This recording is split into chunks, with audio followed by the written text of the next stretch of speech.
Hello, aspirants. I welcome you all on behalf of Amrit Foundation Institute. And today we will discuss about UPSC Civil Services Examination in particular. What is the eligibility criteria, about syllabus, about the exam itself, or and many more things, issues related with these exams. What are the do's, what are the don'ts, right? और बहुत सारी चीजें, ठीक है ना. I will try to be bilingual in the entire session. और एक और बात, ये वीडियो जो हम इस वीडियो में पर्टिकुलरली थोड़ी बहुत स्ट्रैटेजी और बेसिक आउटले डिजाइन करेंगे इस पूरे एग्जामिनेशन का, यूपीएससी एग्जामिनेशन का. This video will be followed by 2 or 3 more videos, जिसमें एक में आपके सिलेबस को मैं डिस्कस करूंगा, that too in detail, and possibly one more video, the syllabus after the video of detailed syllabus explanation. One more video will be there regarding the timetable, the monthly targets, the weekly targets, ये कैसे हम set करेंगे, and हम अपनी तरफ से provide करेंगे आपको और आपके साथ डिस्कस करेंगे कि कैसे हमें टारगेट को सेट करना है, राइट. सो वो जो टारगेट्स हैं काइंड ऑफ प्लानर.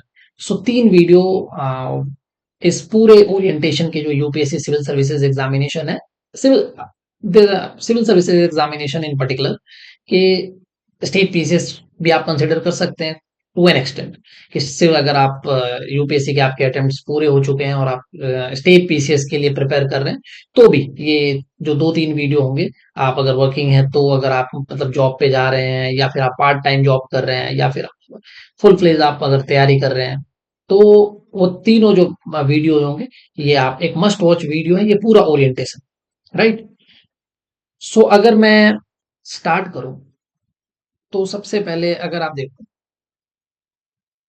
इस पूरे प्लानर, राइट, जो सबसे पहली बात है, अगर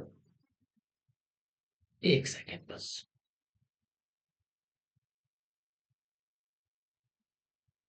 राइट. सो सबसे पहले अबाउट इस एग्जाम के बारे में, राइट. सिंपल सी बात है, most of you are aware of this fact कि ये एक 3 स्ट्रक्चर्ड या 3 टियर एग्जामिनेशन है, जिसके अंदर हमारा प्री का सेक्शन. प्री के अंदर भी अगर आप देखो तो प्री जो है वो जीएस 1, और दूसरा जो पेपर है कॉमनली इसको हम सी सेट बोलते हैं, ठीक है ना, 200 मार्क्स, और ये भी 200 मार्क्स, और सी सेट जो है ये क्वालिफाइंग है. वन मोर थिंग, मैं अभी सिलेबस के बारे में और इस जो है बहुत डिटेल्ड एक्सप्लेनेशन नहीं करूंगा, क्योंकि आज का ये जो वीडियो है इसका मोटो कुछ और है. सो आप जैसे जैसे वीडियो आप आगे बढ़ेगा तो आप एक बार क्लियर हो जाएंगे कि इस वीडियो का जो है मोटो क्या था. और ये वीडियो पर्टिकुलरली जो सिलेबस वाला वीडियो है, एग्जाम के स्ट्रक्चर रिलेटेड वीडियो है, वो नेक्स्ट पार्ट में हम डिस्कस करेंगे. सो ये क्वालिफाइंग पेपर है, राइट, कि ये paper you only need to score 33% of the 33% of the marks, allocated marks, right. जो मार्क्स दैट इज 200, ठीक है ना, out of 200 you need to score 33%. अब आज का ट्रेंड अगर आप देखो तो सी सेट जो है इसकी जो डिफिकल्टी लेवल है, ठीक है ना, या आप इसको 2 तरीके से देख सकते हो. एक तो डिफिकल्टी लेवल तो अनडाउटली जो है उसको इन्होंने इंक्रीज किया, पर्टिकुलरली जो एप्टीट्यूड वाले क्वेश्चंस हैं. दूसरा, जो इनके रीडिंग कॉम्प्रिहेंशन वाले सेक्शंस हैं, उसके जो ऑप्शंस हैं वो इतने वेग हैं, ठीक है ना. वो कई बार तो अभी जो लास्ट 2024 का एग्जाम है, उसके अंदर भी सी सेट से रिलेटेड 2022-23 से ये प्रॉब्लम स्टार्ट हुई है, और एस्पिरेंट कॉन्टिन्यूसली इसको फेस कर रहे हैं. तो हम इसके ऊपर भी बात करेंगे, बट थोड़े टाइम के बाद, राइट. सो इस एग्जाम में 3 टियर हमने डिस्कस किया. पहला जो है वो आपका प्री हो गया, दूसरा मेंस, राइट. दूसरा जो स्ट्रक्चर है मेंस, ये कंप्लीटली सब्जेक्टिव. यहाँ पे जो प्री है ये दोनों जो है 200 मार्क्स के MCQs, multiple choice question, that is objective in nature. The pre R basically objective in nature. तो फिर प्री ऑब्जेक्टिव इन नेचर है, मेंस जो है ये सब्जेक्टिव है, राइट. यहाँ पे पूरे तरीके से आंसर राइटिंग, आप अपने आप को एक्सप्रेस करते हो इन लिमिटेड वर्ड्स से 150 200 250 100 वर्ड्स, राइट. तो मेंस. और तीसरा जो पार्ट है इस एग्जाम का, that is your personality test, commonly referred as interview, right. जिसे हम इंटरव्यू की तरह देखते हैं। अब एक बात और, अगर अपन ने बात की कि अगर अपन इसको इंटरव्यू को देख रहे हैं अपन, ठीक है ना, तो ये तीनों एग्जामिनेशन में कुछ तो बात होगी कि अगर आप इन तीनों एग्जामिनेशन को देखोगे अगर, तो तीनों एग्जामिनेशन में अगर इस प्री की अगर हम बात करें तो ये क्या करता है, इसका सिंपल एक ही ऑब्जेक्टिव है प्री का, और वो ऑब्जेक्टिव क्या है, ये फिल्टर आउट करता है सीरियस कैंडिडेट और नॉन सीरियस कैंडिडेट।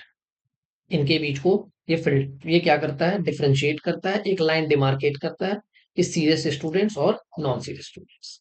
ठीक है, इन जनरल आप ये लेके चलो कि 50% जो है, नियर अबाउट 50% कट ऑफ होता है फॉर जनरल कैंडिडेट्स। तो अगर आउट ऑफ 200 अगर आप 100 मार्क्स स्कोर कर रहे हो तो you are safe, right. Mains, ये जो एग्जाम, ये मेंस के मार्क्स जो है वो ऐड होते हैं आपके फाइनल मार्क्स में, मेंस और इंटरव्यू के, और ये मेंस जो है ये बेसिकली आपको सिलेक्शन देता है। अगर आपके मेंस में अच्छे मार्क्स हैं तो आपका सिलेक्शन हो गया। इंटरव्यू जो है, बेसिकली इंटरव्यू आपके सिलेक्शन के लिए जो है, उसमें एक तो सिलेक्शन को एडेड एडवांटेज मिलता है, दूसरा ये आपके सर्विसेज को, एक तो सिलेक्शन को इंश्योर करता है, दूसरा आपके सर्विसेज को, सपोज आपको अगर मेंस में आपके मार्क, इंटरव्यू आपके कम मार्क्स आए हैं और मेंस में आपके ठीक ठाक नंबर आए हैं, तो अगर आपको आईआरएस मिल रहा है, तो आप अगर आपके इंटरव्यू में आपने अच्छा किया, सो आपको आईएएस भी मिल सकता है, आईपीएस भी मिल सकता है, ठीक है ना, इंडियन फॉरेन सर्विसेज भी मिल सकता है।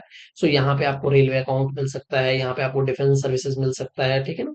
तो यहाँ पे बहुत सारे, ठीक है ना, रेवेन्यू सर्विसेज जो है वो मैंने स्टार्टिंग में लिख दिया है। तो अगर आपके इंटरव्यू के जो मार्क्स हैं, से अगर आप इंटरव्यू में अगर आपने अच्छा परफॉर्म किया, तो आपकी सर्विस जो है, जो सर्विसेज की जो चॉइस, जो आपने प्रेफरेंसेज डीएफ में फॉर्म फिल करते टाइम आपने सर्विसेज की जब प्रेफरेंस अपनी बनाई होगी, तो उसमें आप अपनी चॉइस, जो आपके जो प्रेफरेंस है, ठीक है ना, तो you will get the service of your choice, right. So one more thing, so ये तो पूरे एग्जाम का ओवरऑल एक सिनारियो हुआ कि थ्री टीयर एग्जामिनेशन है, प्री है, मेंस है, and one more thing interview है, that is called as personality test. ठीक है, सो अगर आप इस तीनों पार्ट को अगर आप देखो ध्यान से, तो प्री मैंने बताया कि प्री में आप क्या कर रहे हो, फिल्टर कर रहे हो, जो सीरियस कैंडिडेट है, जो नॉन सीरियस कैंडिडेट है, उनको एक तरीके से सेग्रीगेट कर रहे हैं मेंस में। पर इसका ये मतलब नहीं है कि जिन्होंने प्री क्वालिफाई नहीं किया दे आर नॉन सीरियस, ठीक है ना। एक लाइन उन्हें ड्रॉ करनी है जिसके अंदर, उस पर अभी अपन थोड़ी देर में बात करेंगे, ठीक है ना। फिर मेंस आता है, मेंस के अंदर आपके पास ऐसे है, दो दो पेपर हैं, पेपर वन जिसके अंदर जो क्वालिफाइंग पेपर है, ठीक है ना, लैंग्वेजेस के, और जिसमें एक इंग्लिश कंपलसरी है, एक जो लैंग्वेज का पेपर है वो आपकी चॉइस है, आप हिंदी रख सकते हो, बंगाली रख सकते हो, बंगाली हो गया, मैथिली, ओ सॉरी, मराठी हो गया, गुजराती हो गया, इस ये कोई भी लैंग्वेज जो है, शेड्यूल्ड लैंग्वेज में से आप उनके जो जो लिस्ट है उसके अंदर आप एक लैंग्वेज जो है वो आप ऑप्ट करते हो।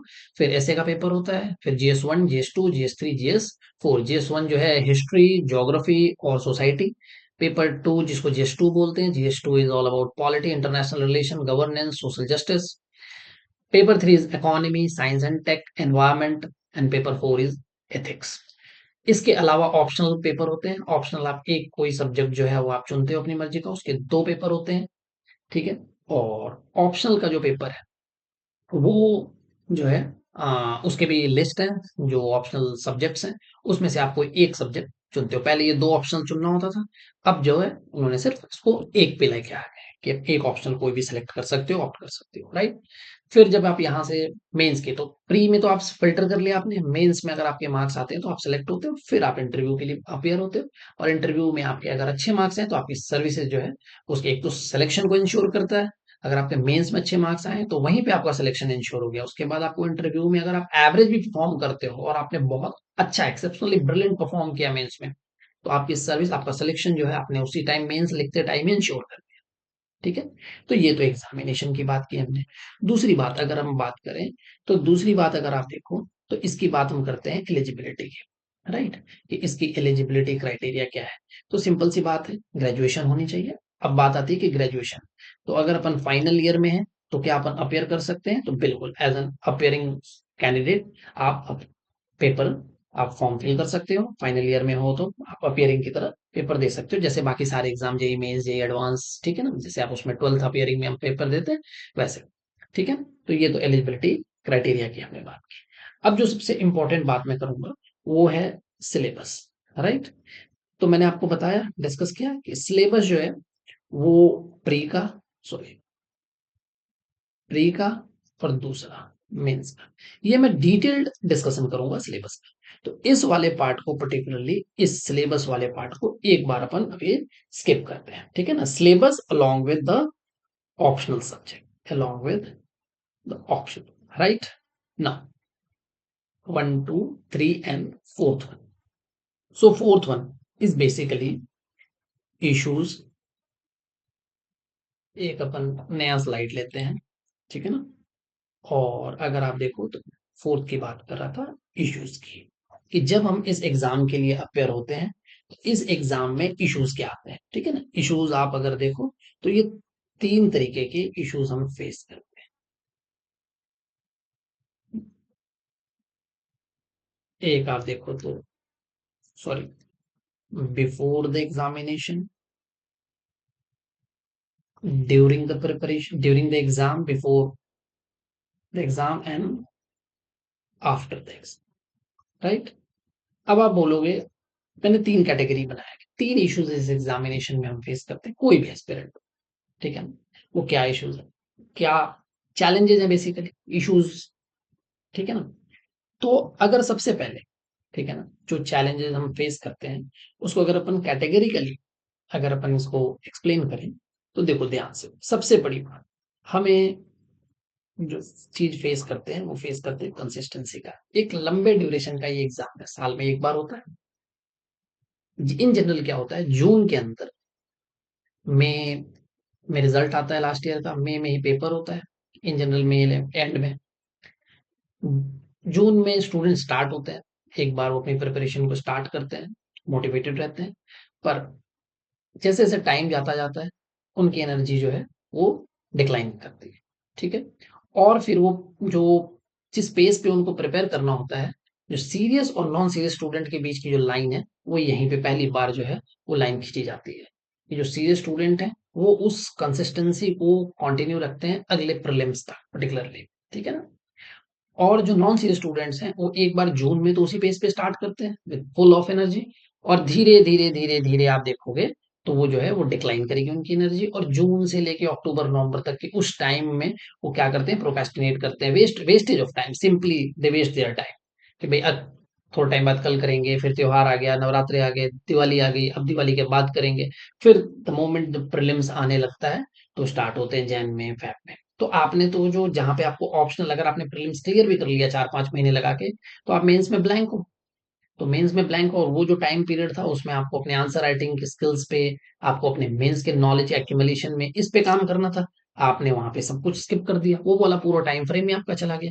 तो अच्छा, एक और बात, कंसिस्टेंसी के साथ क्या दिक्कत है, मैं हमेशा बोलता हूँ स्टूडेंट को, जब भी मैं पिछले कई सालों से पढ़ा रहा हूँ, परफेक्शन जो है ना, अगर आप मेरी सुनो ये बात, तो परफेक्शन मेरे को कई बार लगता है कि मिथ है। क्योंकि परफेक्ट आदमी आपको बहुत रेयर मिलेगा। वो बोल सकता है कि मैं परफेक्ट हूँ, लेकिन कंसिस्टेंसी जो है ना, एक लाइन है कि कंसिस्टेंसी बीट्स टैलेंट, ठीक है ना। और मैं इस लाइन पे पूरा यकीन करता हूँ, और मैं चाहता हूँ कि आप भी इस लाइन पे यकीन, अगर आप कंसिस्टेंट हो पूरी जर्नी में, अगर आप रोज 6 से 8 घंटे, 8 घंटे मान के चलो एक एवरेज टाइम देते हैं, अगर आप 8 घंटे पढ़ रहे हो पूरे एक साल तक, सही डायरेक्शन में, सही गाइडेंस में, सही तरीके से, बहुत रेयर चांस है, बहुत रेयर ऑफ द रेयरेस्ट, कि आपका रिजल्ट जो है वो ना है। बहुत, मतलब मेरे को लगता है नेग्लिजिबल है। अब बात आती है कंसिस्टेंसी, फिर कोई भी कंसिस्टेंट हो सकता है, फिर कंसिस्टेंसी की इतनी बात क्यों होती है। बात इसलिए होती है कि ये जो कंसिस्टेंसी मैंने यहाँ पे लिखा है, ये कंसिस्टेंसी अपने साथ 2 चीजें लेके आती है। एक तो ये लेके आती है कि भाई कंसिस्ट आप एक ही काम रोज कर रहे हो, तो रोज एक काम करना ना अपने आप में बोरिंग है। और जब कोई चीज बोरिंग होती है ना, और बोरिंग कब होती है, जब मैंने बोला 2 चीजें लेके आती है, ये जो चीजें है ना ये मोनोटोनस हो जाती है। आप रोज वही सेम सिलेबस, सेम चीजें उठा रहे हो, पढ़ रहे हो, वही science and tech, history, polity, geography, वही प्रीवियस ईयर पेपर एनालिसिस करना, उसके क्वेश्चंस लगाना, क्लास अटेंड करना, क्लास कंप्लीट करना, नोट्स रिवाइज करना, ग्लोबल अफेयर्स, न्यूज़पेपर, रोज एक ही काम अगर आप कर रहे हो तो ये मोनोटोनस काम होता है। और कोई भी काम जो मोनोटोनस हो जाता है ना वो बोरिंग हो जाता है। और यही रीजन है, दैट इज वाई, कि कंसिस्टेंट रहना for over a longer period of time ये अपने आप में बहुत डिफिकल्ट काम है। ये इतना आसान है नहीं जितना दिखता है। सो इसलिए मैं हमेशा कहता हूं कि कंसिस्टेंसी बीट्स टैलेंट। राइट? सो एक तो आपको ये 2 चीज़ें देखनी है कि आप पहली बात तो कंसिस्टेंट हो, ठीक है ना? आप अपने पास तो कंसिस्टेंसी बच्चों के पास नहीं होती, ये सबसे बड़ी बात। दूसरा जो है ना, अगर आप इसमें देखो कंसिस्टेंट कंस ये इसमें कहा जाता है कि आपको हार्ड वर्क करना है। मैंने बोला कि अभी आप 8 घंटे पढ़ो, ठीक है ना? 8-9 ठीक है? बहुत ज़्यादा भी नहीं, ठीक है ना? आप अपनी स्लीप साइकिल को डिस्टर्ब करके अगर आप एक लंबे टाइम तक अगर आप पढ़ना चाहते हो, उस एनर्जी को मेंटेन करके रखना चाहते हो, तो नहीं। तो फिर वो मतलब मैं सजेस्ट नहीं करता। हार्ड वर्क है, आपका स्मार्ट वर्क है, ठीक है ना? स्मार्ट वर्क क्यों? ये भी अभी मैं बताता हूँ। प्लस कुछ लोग बोलते हैं लक फैक्टर नहीं होता, पर लक फैक्टर होता है, ठीक है ना? आपने बहुत अच्छा प्रिपेयर किया, सीसेट का पेपर आप अपियर हुए और सीसेट के पेपर में सडन कुछ 65 66 चाहिए, कुछ 65 पॉइंट या समथिंग, ऐसे कई एस्पिरेंट्स हैं जिन्होंने exceptionally did brilliant in paper 1 GS 1, ठीक है ना? I am talking about prelims examination preliminary, right? ये पेपर 1 में तो उनके 125 130 135 नंबर आ गए, सीसेट वाले पेपर में उनके 66 आए ही नहीं, उनके कोई 64 आ रहा है, कोई 63 आ रहा है, ठीक है? सो इसका मतलब, ठीक है ना, मैं मानता हूँ वहां पे लक नहीं, लेकिन कई बार चाहते अनचाहते लक का रोल होता है। पर क्या इसका मतलब ये मान लिया जाए कि जो भी प्रिपेयर कर रहे हैं, वो जो, और अगर हम लक की बात कर रहे थे अभी ना, ठीक है ना? तो अगर इस एग्जाम में सिलेक्शन नहीं होता है, इनमें से कोई भी एक चीज मिसिंग है, स्मार्टली आप काम नहीं कर रहे हो, मेहनत कर रहे हो पर हार्ड वर्क नहीं कर रहे हो, तो क्या मान लिया जाए कि भाई आपका लक काम नहीं कर रहा? तो देखो मेरी बात सुनो, ऐसा नहीं है कि जिन्होंने क्लियर नहीं किया ना, वो कुछ भी नहीं है। मैं आपको सबसे अच्छा एग्जांपल देता हूँ, आईएमएफ में काम करती गीता गोपीनाथन, एमडी है, managing director, director at international monetary fund, बहुत बड़ी इकोनॉमिस्ट है, ठीक है ना? आईएमएफ में काम करे, सब जानते हैं। मेरे को लगता है आप अरविंद सुब्रमण्यम को भी जानते होंगे, सीईओ नीति आयोग के, लेक्चर लेते हैं वो हार्वर्ड में, ऑक्सफोर्ड में, टॉप इकोनॉमिस्ट हैं। और जब इंडिया में वो काम कर रहे थे, सीईओ थे जब नीति आयोग के, तो जब वो सीईओ का काम संभाल रहे थे, टॉप जो सेक्रेटरीज हैं मिनिस्टर ऑफ फाइनेंस के या अलग अलग स्टेट के सेक्रेटरीज सारे आईएएस उनको रिपोर्ट कर रहे थे, क्योंकि नीति आयोग इंडेक्सेस बनाती है जहां से उनको स्टेट से भी फीडबैक चाहिए होता है, सारे सेक्रेटरीज उनको रिपोर्ट कर रहे थे।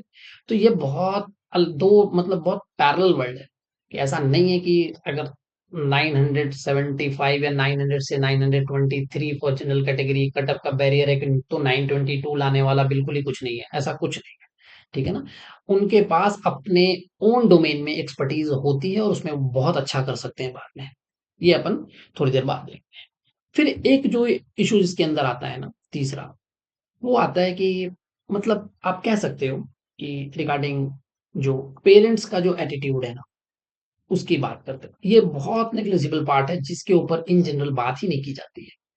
और मेरा पर्सनल एक्सपीरियंस है कि ये बहुत मैटर करता है, ठीक है ना? इसमें क्या, अगर पेरेंट्स का अप्रोच देखो या उनका एटीट्यूड देखो, तो वो कुछ चीजों को सोसाइटी के जो स्टिग्मा है उसको, सोशल प्रेस्टीज, इनको जो है एसोसिएट कर देते हैं, राइट?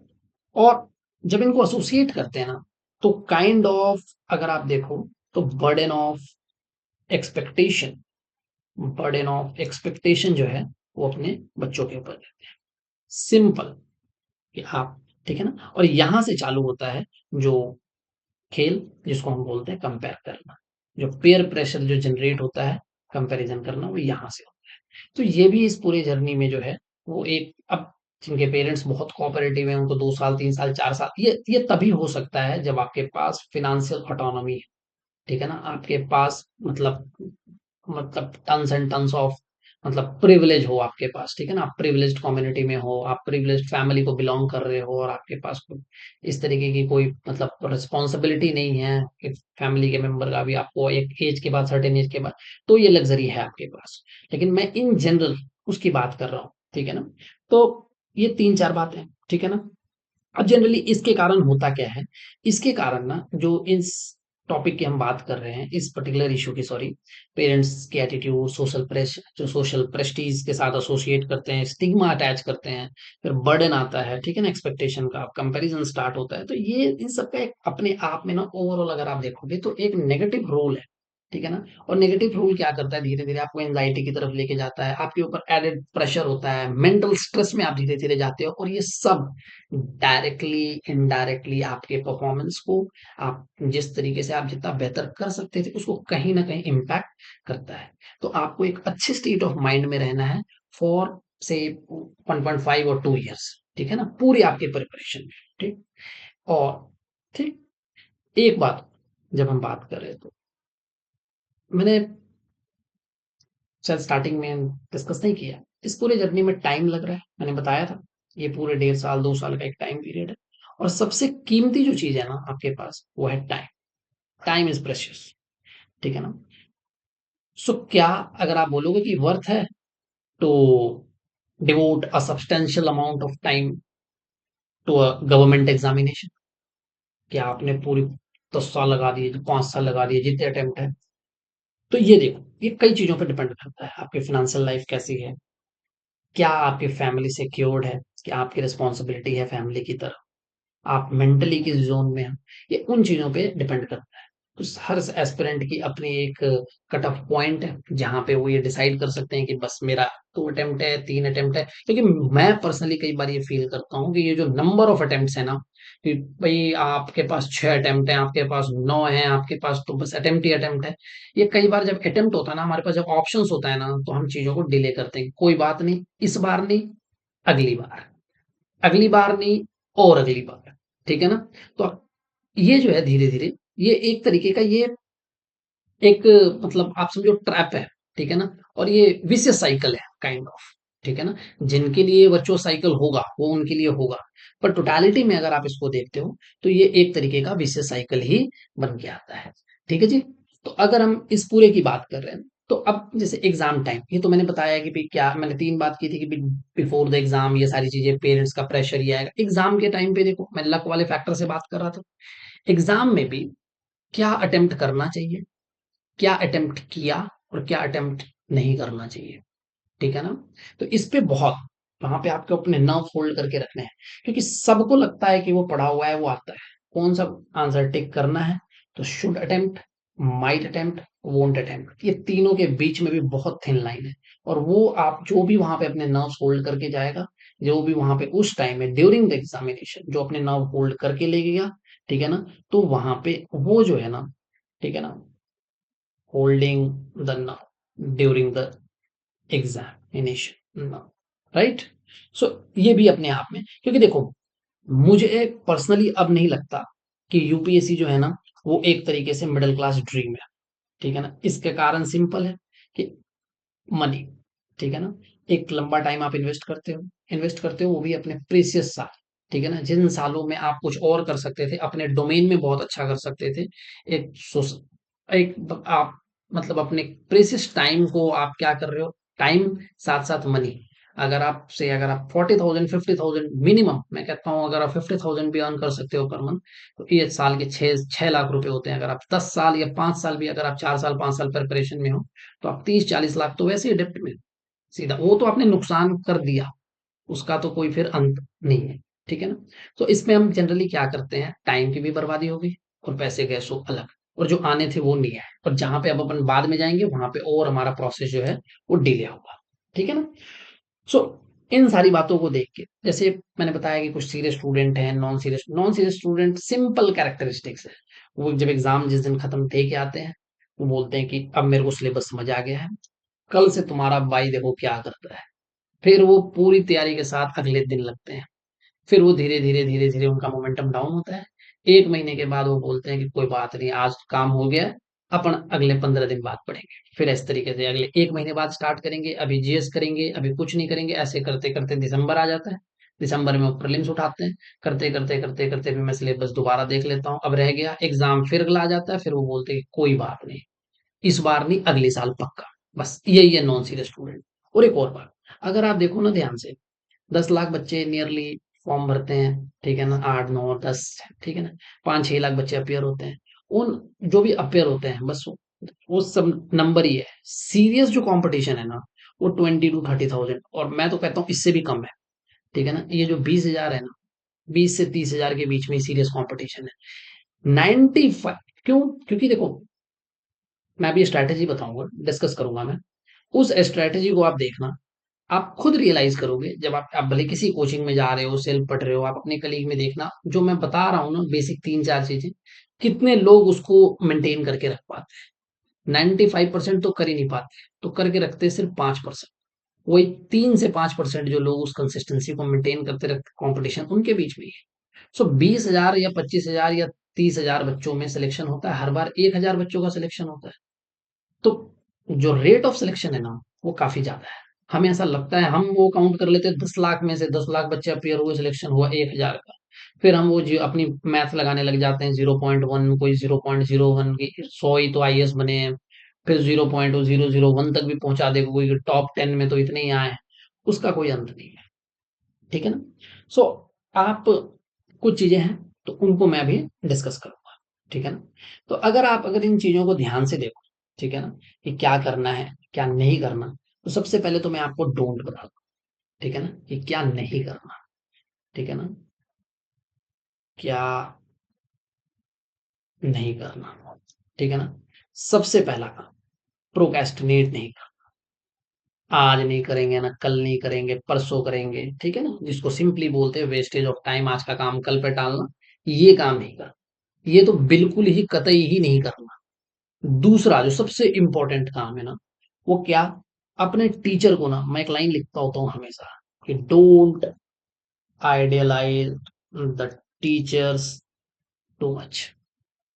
टीचर को कितनी सैलरी मिल रही है कोचिंग में, यानी किसके साथ टीचर की लड़ाई चल रही है ना, कौन से कोचिंग में टीचर जा रहे हैं, इस टाइप की कोई भी बातें नहीं करनी। टीचर से पढ़ाई करो, अपना काम करो, काम खत्म, दैट्स ऑल।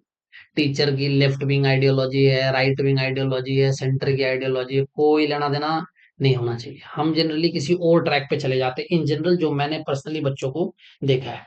दूसरा, ये दो बातें होगी। तीसरा, ये जो जून जुलाई अगस्त तो बच्चे पढ़ते हैं, ये जो सितंबर से लेके जनवरी तक ना, ये जो है ना मोमेंटम में डिप आता है, और यहाँ पे वो मोमेंटम लूज कर जाते हैं, और यहीं पे सारा गेम हो जाता है।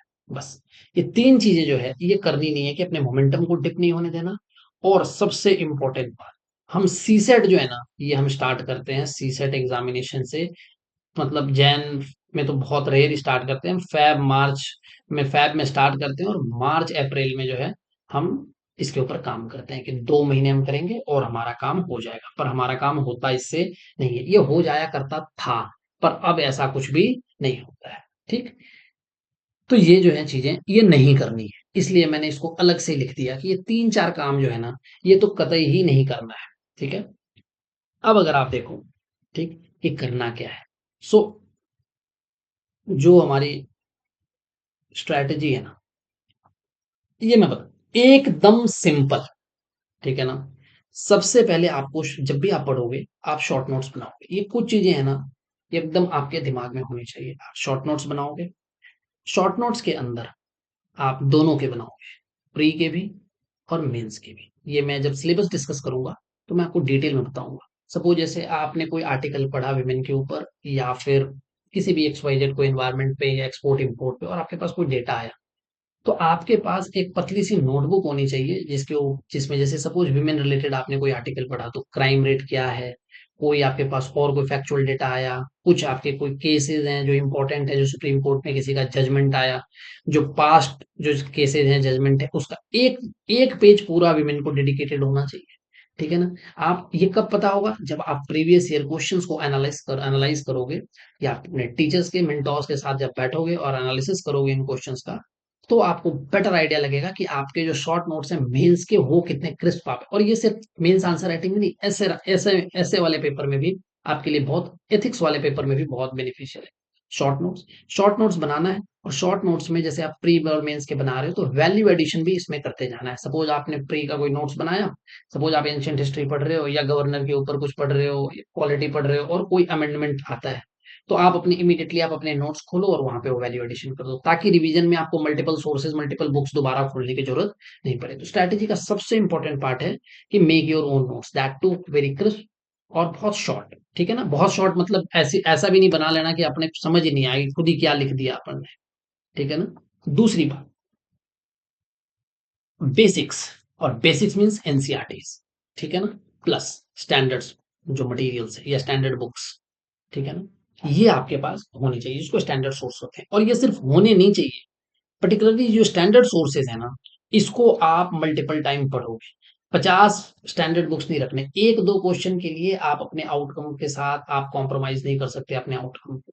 तो आप क्या करोगे कि आपने मल्टीपल सोर्स रखा, उसका कोई फायदा नहीं है। उस मल्टीपल सोर्स के कारण आपकी जो एक्सपर्टीज आनी थी ना, वो नहीं आई, वो आप मिस कर गए।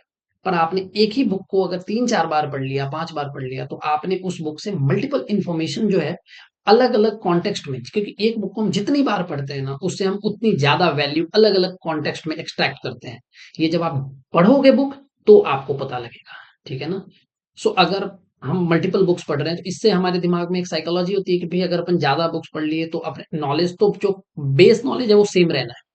एक दो एडेड क्वेश्चंस करने के लिए आपने बहुत सारे बुक को रेफर कर लिया, पर वो करना नहीं है। सोर्सेज जो है ना, मल्टीपल सोर्सेज की तरफ जाना नहीं है, तो किसकी तरफ जाना है? सो मल्टीपल सोर्सेज की जगह हमें जाना है मल्टीपल रिवीजन की तरफ, कि आप अपने स्टैंडर्ड बुक को और बेसिक बुक को मल्टीपल बार बार आप क्या करोगे? रिवाइज करोगे, ठीक है जी। तो मल्टीपल रिवीजन। तीसरी बात, ठीक है ना, तीसरी बात, solving previous year questions plus revision. बस ये तीन ही स्ट्रैटेजी है, 1 2 3। और मैंने बताया 3 से 5% लोग इसको पूरे साल कंटिन्यू कर पाते। अच्छा, प्रीवियस ईयर क्वेश्चन करना एक तो होता है कि भाई मैंने प्रीवियस ईयर क्वेश्चन लिए 2024 के, 2023 के, या मैं हिस्ट्री पढ़ रहा हूँ तो हिस्ट्री से आज दिन तक जितने क्वेश्चन आए हैं, मैंने किया A B C D, जो भी ऑप्शन है A B C D मैंने लगाते गए, ऐसे नहीं। प्रीवियस ईयर क्वेश्चन करना है, पर one thing is mandatory, that is, sorry, that is option analysis. आपको ऑप्शन को एनालाइज करना ही करना है, ठीक है ना। आपको ऑप्शन बिना एनालाइज किए हुए आगे नहीं बढ़ना है। यूपीएससी या कई बार स्टेट पीसीएस में देखा गया, एक क्वेश्चन है सपोज, उस क्वेश्चन के 4 ऑप्शन है, एक सही होगा, 3 गलत होंगे। पर जो 3 गलत है ना, उसमें सपोज बी गलत है, तो बी का एक्चुअल वो बी किसका आंसर है, वो क्वेश्चन कभी अगली बार रिपीट हो जाएगा। मैं जब प्रीवियस ईयर क्वेश्चन डिस्कस करूंगा, मैं ऐसे कई क्वेश्चंस, कई स्टेट पीसीएस के, यूपीएससी सिविल सर्विसेज एग्जामिनेशन के खूब सारे क्वेश्चन डिस्कस करूंगा, जिसका ऑप्शन कभी था, हमने इसको इग्नोर किया, अगली बार वो आ गया। खास करके ऑथर के नाम पे, बुक्स के नाम पे, डिस्कवरी किसने की है उनके नाम पे, इस टाइप के क्वेश्चन जहां पे पर्सन्स इन्वॉल्व हैं, वहां पे ये क्वेश्चंस कई बार देखा गया है कि उस टाइम पे ऑप्शन में था। ये हमारी क्यूरियोसिटी जानना चाहता है एग्जामिनर, कि पिछली साल हमने ये क्वेश्चन पूछा था, इसमें 4 ऑप्शन थे, आपको एक आता था, सही भी हो गया, पर क्या बाकी 3 लोगों के बारे में आपने जानने की कोशिश की? कि आपके अंदर क्यूरियोसिटी थी कि हमें पता चले कि आखिर वो 3 ऑप्शन जो थे, वो तीन में कौन था, रामलाल कौन था, सोहनलाल कौन था, मोहनलाल कुछ, बस वो इतना। वो बहुत बेसिक लेवल पे जज करते, ये सब, ये सिर्फ 3 बात। आपको इन 3 चीजों का ध्यान रखना है, सिर्फ और सिर्फ 3 चीजों का, इसके अलावा कुछ भी नहीं। सो अगर आप टोटालिटी में देखो, अगर इस पूरी कहानी को समझो, तो मैंने बताया कि भाई स्टैंडर्ड सोर्सेज रखने हैं, रिवीजन करना है, प्रीवियस ईयर क्वेश्चंस करना है, और रिवीजन डेली करना है। आपके पास वीकली रिव्यू होना चाहिए, मंथली टारगेट्स होने चाहिए प्लानर के साथ। वीकली आप उसको रिव्यू करोगे कि भाई मेरे एक मंथ का टारगेट था 100% ये कंप्लीट करना, मैं इस वीक में 25% होना चाहिए, 4 वीक्स हैं, 25 25 25 25, तो मैं 25% कंप्लीट कर पाया हूँ, नहीं वीक कंप्लीट कर पाया हूँ at the end of week 1, ठीक है ना। At the end of week 2, मतलब फोर्टनाइटली 15 दिन के बाद अगर आप देख रहे हो, तो क्या मैं 50% जो मेरा मंथली टारगेट था उसको कंप्लीट कर पाया हूँ कि नहीं। प्लस जो आप पढ़ रहे हो उसका डेली रिवीजन, 3 दिन के बाद रिवीजन।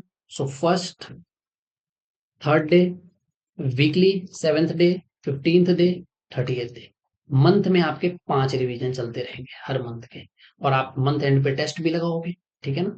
तो वो जो टेस्ट है वो पीडीएफ फॉर्म में मैं आपको ग्रुप में वो टेस्ट कई बार वो आपको मिलेगा मंथ एंड पे, तो वो आप पेपर लगाओगे जिसमें करंट अफेयर्स के भी क्वेश्चंस होंगे।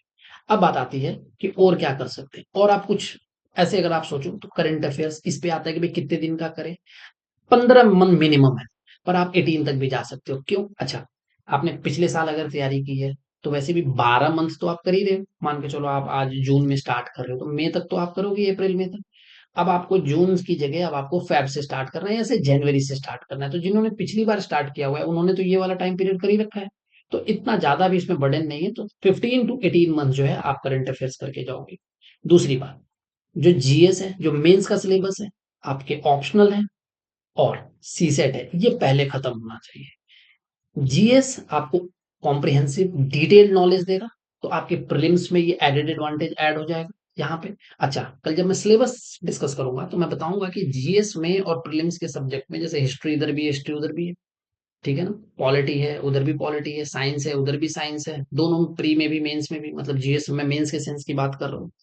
तो जीएस जो है, ये अगर आप ले लो तो जीएस को आपको किसी भी तरीके से जनवरी तक मैक्सिमम आपको खत्म करना है। और जून, जुलाई, अगस्त, सितंबर, अक्टूबर, ये 5 महीने आपके ऑप्शनल खत्म करने के हैं। अब आप 3 घंटे रोज अगर लेके चलो या 4 आवर्स डेडिकेट करो, आप अपने ऑप्शनल खत्म करो। मैं ऑप्शनल पे भी डिस्कस करूंगा कि ऑप्शनल के क्या एडवांटेजेस हैं, क्या डिसएडवांटेजेस हैं, मतलब सब्जेक्ट एज जैसे सपोज आपने हिस्ट्री ऑप्शनल ले लिया, तो ये हिस्ट्री ऑप्शनल आपके जो प्रीलिम्स का पेपर है, इसमें तो हिस्ट्री के क्वेश्चन आपके बाय डिफॉल्ट सही हो गए अगर आपने ऑप्शनल तैयार कर लिया है। जीएस 1 में आपको हेल्प हो गया, जीएस 2 में जो इंटरनेशनल रिलेशन है उसमें हेल्प किया, इकोनॉमिक बैकग्राउंड में जीएस 3 में हेल्प किया, जो कई बार ऐसा होगा, सॉरी, जीएस 1 जीएस 2 में हेल्प किया, जीएस 3 में भी हेल्प किया, कई बार आपको ये जीएस 4 में भी हेल्प करेगा, ठीक है ना। जीएस 4 में एग्जाम्पल कोड करने में हिस्टोरिकल, ठीक है, और ऐसे में तो हेल्प करेगा ही करेगा। तो हर सब्जेक्ट के अपने एडवांटेज, ठीक है ना। तो कोई क्या लेना चाहता है उस पर डिपेंड करता है, तो इस पे भी अपन डिस्कस करेंगे। और सीसेट, सीसेट भी आपका एक बार, जो सीसेट है ना, वो एक बार तो ये भी नवंबर दिसंबर तक सीसेट भी खत्म हो जाना चाहिए। क्यों? क्योंकि आपने बहुत अच्छा स्कोर किया प्रीलिम्स के पहले पेपर में और सीसेट फेल हो गए, तो आपके 365 दिन खत्म हो गए। एक, मतलब 2 घंटे के जो 2 से 4 का एग्जाम है, उस एग्जाम में 4 बजे के शाम 4 बजे जब आप निकले तो आप अगले साल तक की तैयारी करोगे। तो ये सारा कुछ जो आपने किया वो सब कुछ बर्बाद। तो इसलिए सीसेट को नवंबर दिसंबर तक करना है। फिर जब हम प्री की तैयारी करेंगे तो सीसेट के क्वेश्चंस हम आगे, जब ये कंप्लीट हो जाएगा दिसंबर, तो सपोज जनवरी ऑनवर्ड्स, और जब तक एग्जाम आता है जनवरी टू मई, ठीक है ना, मैं ऊपर लिखता हूँ, 1 मिनट। सीसेट, सीसेट में आप क्या करोगे, जनवरी टू मई जो है, ये आप डेली क्वेश्चन सॉल्व करोगे इसके, रोज एटलीस्ट 5 से 10 क्वेश्चन डेली। फिर वीकली आप टेस्ट भी दोगे या मंथ में आप जैसे भी टेस्ट दोगे, तो इसके साथ ये जो है एसोसिएट होता है, ठीक है ना। So start practising CSAT right from the very beginning, from day one, ठीक है ना। हम जनरली क्या करते हैं, एग्जाम आएगा तब देखेंगे, सुसाइडल है सर, सीधा सीधा सुसाइडल है। उसका कोई फायदा नहीं, आपकी पूरी जर्नी को, जो पूरी प्रिपरेशन है, जो आपने पूरी इतनी लंबी जर्नी की है, सबको एक बार में खत्म कर देगा।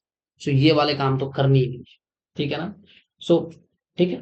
सो अपने को हर दिन मेक एवरी डे काउंट, हर रोज कुछ ना कुछ आपको काम करना है। दूसरी बात, जो सीरियस एस्पिरेंट है ना, उनके आसपास रहना है, ठीक है ना। Surround your self with serious candidates, serious aspirants, ठीक है ना।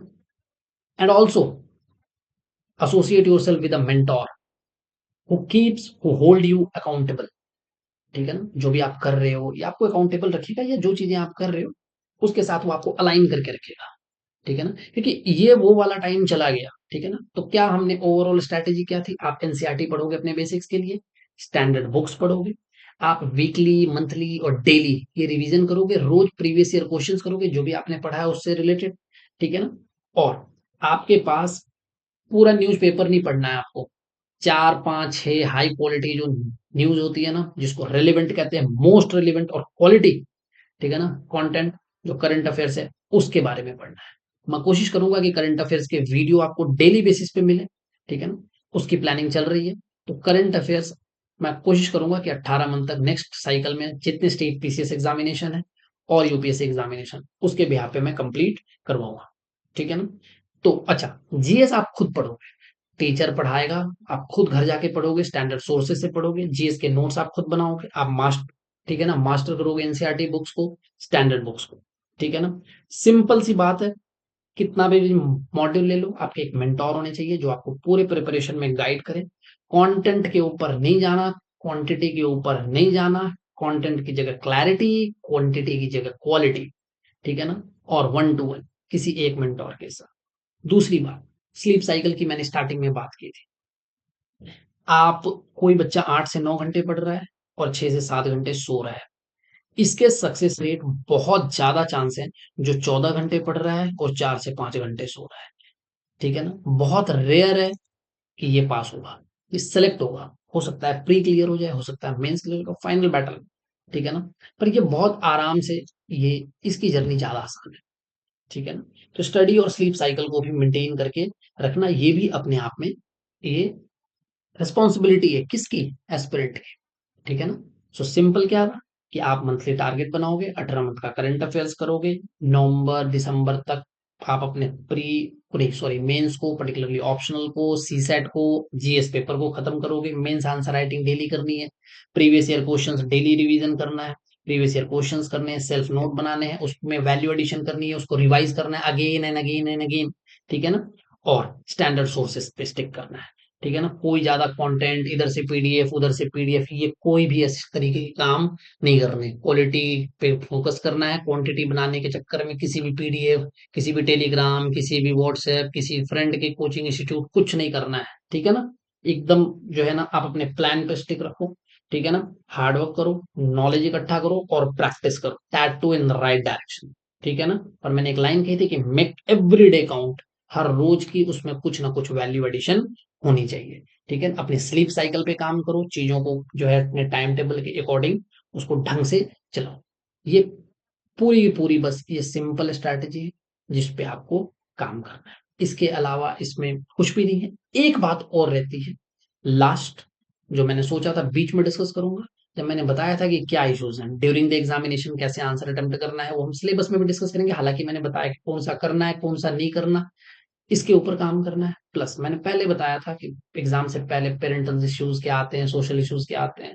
पर एग्जाम जब आप दे रहे होते हो ना, उसके आसपास एक चीज आती है जिसको बोलते हैं फियर ऑफ फेलियर माइंड में। मैं फियर ऑफ फेलियर, कि अगर फेल हो गए तो क्या। ठीक है ना? सब इसको फियर ऑफ फेलियर बोलते हैं। ठीक है ना? हालांकि ये फियर ऑफ फेलियर नहीं, मेरे टीचर हुआ करते थे, वो उसको हमेशा बोलते थे कि अनसर्टेनिटी है। हम इस बात से थोड़ी डरते हैं कि हम फेल हो जाएंगे। फेल इस एग्जाम में कोई होता ही नहीं है, क्योंकि आप अगर पूरे सीरियस पढ़ चुके हो ना, polity, economy, society, world, 19 subject, international relation, world history, governance, social justice, science and tech, environment, ethics, इतना कुछ, modern history, medieval, ancient, post independence India, इतना daily editorial, global aspects, global perspective, global knowledge. ठीक है ना? इतना कुछ आप इकट्ठा करते हो, क्या फेल होगा आदमी? फेलियर इसमें है ही नहीं। इसमें ये है अनसर्टेनिटी, कि भाई अगर नहीं हुआ तो क्या। तो क्या का सिंपल एक तरीका है कि आप पहले से सोच लो कि भाई मेरे को 2 अटेम्प्ट देने, और मैंने बताया था नंबर ऑफ अटेम्प्ट्स अपने आप में सबसे बड़ा स्कैम है, विशेष साइकिल ये मेरे लिए वर्चुअस नहीं है कि आपके 6 8 10 है, नहीं। अगर तो या तो आप मास्टर्स कर लो, अगर आप ग्रेजुएशन हो तो पीएचडी कर लो, और आप क्योंकि आपके पास बैकग्राउंड एजुकेशन का बहुत सॉलिड है, तो ये चीजें आपके लिए जर्नी आसान हो जाएगी। उसके बाद आप प्रोफेसर बनना है, आपको लगता है कि नहीं अभी बस हो गया पढ़ाई वढ़ाई, टीचिंग में आप करियर बना सकते हो। ठीक है ना? जिस डोमेन में, सपोज आप इंजीनियरिंग कर चुके हो और आप इंजीनियरिंग करने के बाद या आप मेडिकल साइंस को बिलोंग करते हो, मेडिकल फील्ड को, एक्स वाई जेड किसी भी फ्रेटर्निटी को, तो आप अपने डोमेन में आप काम कर सकते हो। ठीक है ना? तो आप जो भी जॉब है, ठीक है ना, that too in your own domain. ठीक है ना? आप अपने खुद के डोमेन में ये काम कर सकते हो। अगर आपको लगता है कि कोई मेरे में एंटरप्रेन्योरशिप स्किल है और मैं कुछ स्टार्टअप वगैरह का कर सकता हूँ, वो कर सकते हो। एक ऑप्शन आप और भी देख सकते हो, प्लान बी। ठीक है ना? कोई दूसरा एग्जाम, लेकिन यूपीएससी जो ये लेवल है ना एग्जाम का, इसके साथ साथ आप कोई स्टेट पीसीएस भी देख सकते हो। स्टेट पीसीएस चलो यूपीएससी एक साथ थोड़ा बहुत अलाइंड है, लेकिन इसके साथ भी बहुत सारे अपॉर्चुनिटी होते हैं कि दूसरे गवर्नमेंट एग्जामिनेशन जो है वो दे सकते हो, लेकिन यहाँ पे लेवल ऑफ कंपटीशन बहुत अलग है, एग्जाम का पैटर्न पूरा अलग है। तो ये वाला पार्ट जो है थोड़ा सा यूपीएससी एस्पिरेंट के लिए थोड़ा सा टफ है। टफ कहना अप्रोप्रिएट वर्ड नहीं है, टफ मतलब थोड़ा सा उनको डिविएट करने वाला ये। तो आप, अब मेरे पास ये 4 5 ऑप्शन थे, मैंने लिख दिए। अब अनसर्टेनिटी क्या है, आप बैठो कि भाई मेरा नहीं होगा, अगर फाइनल लास्ट था सब खत्म, तो अब मैं क्या करूंगा, ये आप पहले प्लान आउट करो। तो फेलियर वाला जो प्रेशर था ना आपके माइंड से, वैसे खत्म हो जाएगा, कुछ बचेगा ही नहीं। ठीक है सर? तो ओवरऑल हमने ये पूरा सिनेरियो समझा है, पूरे एग्जामिनेशन को। मैं इस वीडियो के बाद एक दो वीडियो और आएंगे, पर्टिकुलरली ये जो पूरा सिनेरियो है किसका, यूपीएससी का, और ना सिर्फ यूपीएससी बल्कि जितने स्टेट पीसीएस एग्जामिनेशन है उनका भी। तो मैं डिटेल उसमें आपके साथ टाइम टेबल डिस्कस करूंगा। टाइम टेबल के साथ साथ मैं ये भी डिस्कस करूंगा कि आप जो सिलेबस है मेंस को पहले कैसे खत्म करना है, मेंस में क्या बुक लिस्ट होंगे उसको डिस्कस करूंगा, कैसे हमने पढ़ना है, स्टैंडर्ड बुक्स को कैसे करना है, प्रीवियस ईयर क्वेश्चंस का एनालिसिस। तो मैं एक पूरा ओरिएंटेशन आपको देके जाऊंगा। फिर मेरे वीडियोस धीरे-धीरे आएँगे अलग-अलग सब्जेक्ट्स पे। करंट अफेयर्स के लिए मैं बहुत शायद मंडे से ही पॉसिबली करंट अफेयर्स पे मैं वीडियो लेके आऊँगा। तो करंट अफेयर्स पे मैं या मैम कोई भी होगा, वो वीडियो करंट अफेयर्स के आपको बस वो करंट अफेयर्स के वीडियो देखने हैं, दैट्स ऑल। आपके करंट अफेयर 18 मंथ के पूरे कंप्लीट हो जाएँगे। उसके बाहर क्वेश्चंस बहुत रेयर है कि आने के चांसेस हैं, क्योंकि एक्सक्लूसिवली लिखा होता है कि the Hindu like newspaper like the Hindu. Syllabus में जब ये वर्ड ही मेंशन्ड है, तो हिंदू तो पढ़नी ही पढ़नी है। और हिंदू के जैसे, तो जैसे को छोड़ दो। जैसे जैसे से 5 3 2 1 क्वेश्चन आएँगे, तो जैसे को तो वैसे छोड़ दो। 15 क्वेश्चन आ रहे हैं, 12 क्वेश्चन द हिंदू से आ रहे हैं, बात खत्म। That's all. ठीक है ना? तो इसको बोलते हैं स्मार्ट वर्क। मैंने बोला था hard work, smart work, luck. Luck को अपन इनबिट कर लेंगे, हार्ड वर्क अपन कर ही रहे हैं, स्मार्टली काम करेंगे। दैट्स, ठीक है ना? Thank you. और हम नेक्स्ट वीडियो में जल्दी मिलते हैं। उसके बाद देखते हैं।